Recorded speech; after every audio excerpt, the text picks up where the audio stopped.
একটা না, কয়েক শতবার ফাঁসি হবে তোদের আম্মার। তো তোদের আম্মা কি আসবে? আচ্ছা, তোদের আম্মার পরের গুলির কথা বলি। অনেক নেতা ছিল না, অনেক বড় বড় কথাবার্তা বলতো। আরে ভাই, এখন তো ফেসবুক, আমরা তো কিছুই না, আমরা তো একদম দায়িত্বশীল। কয়জন আওয়ামী লীগের লোক আছে বলেন? কয়েক হাজার মানুষ বাইরে, কই তারা? আওয়াজ দেয় কারণ তারা বাস্তবতাটা জানে যে ভবিষ্যৎটা আসলে কি হবে। আওয়ামী লীগের কথা এই দেশ থেকে ভুলে যেতে হবে।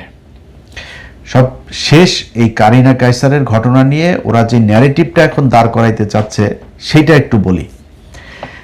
ওরা গেল কয়েক মাস ধরে সাংবাদিকদের উপরে নির্যাতন হচ্ছে, তারপরে বিনা ইয়েতে মামলায় নিয়ে যাচ্ছে, ওয়ারেন্টে আসামিকে ধরে নিয়ে যাচ্ছে। তাতে কথাও তো বলে না। কারণ কি? মানি পকেটে আছে, নাগরিকত্ব আছে, পরিবার সহ সাথে আছে, দরকারটা কি?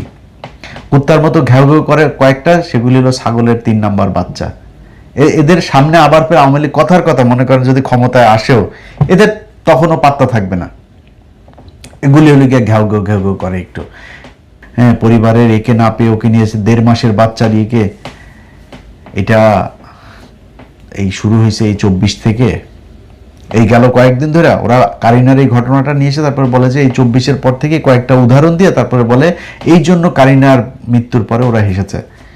এটা শুরু করে গিয়েছে তোর আব্বা। তোর আব্বা এই দেশে সিরাজ শিকদারের মতো একজন মেধাবী মানুষকে মারার পরে তোর আব্বা উল্লাস করে সংসদে দাঁড়িয়ে বলেছে, কোথায় সেই সিরাজ শিকদার? এটা তোর বাপ শুরু করে দিয়ে গেছে। এরপরে তোর বাপ জাসদের 15,000 মানুষকে, যুবতী মেয়েরা ঘরে ঘুমাইতে পারতো না। 71-এর যুদ্ধের সময় যাদেরকে পলাইতে হয় নাই, তারা বাংকারে গিয়ে পলাইতো এই রক্ষী বাহিনীর, লাল বাহিনী, নীল বাহিনী এদের ভয়ে। এটা সেই বাংলাদেশ। তোদের লোকজন মানুষকে না খাইয়ে কৃত্রিম দুর্ভিক্ষ তৈরি করে 27 লক্ষ মানুষকে হত্যা করেছে এই দেশে। এটা সেই বাংলাদেশ। তোরা লগি বৈঠা দিয়ে মানুষকে মেরে তার উপরে, মৃত মানুষের উপরে তোরা নৃত্য করেছিস একদম প্রকাশ্যে মানুষের সামনে। তোরা এই বাংলাদেশ।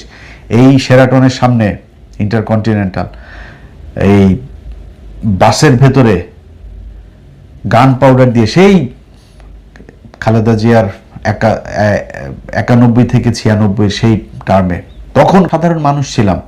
0 সাবস্ক্রাইবার থেকে আমাদের ইউটিউব, 0 ফলোয়ার থেকে আমাদের ফেসবুক, সেখান থেকে উঠে এসেছে। বাড়িতে গিয়ে ঝামেলা করেছে, নানান ধরনের সমস্যা করেছে। তো তোদের তো সব টাকা পয়সা টয়সা নিয়ে তারপরে পরিবার সব নিয়ে আসে। এরকম পরিবার অন্তত 10,000 আছে না তোদের? লন্ডনে, আমেরিকা, কানাডা, অস্ট্রেলিয়া, বিভিন্ন দেশে গিয়েছিস, সেখানে নাগরিকত্ব সবই আছে। তারা কোথায়?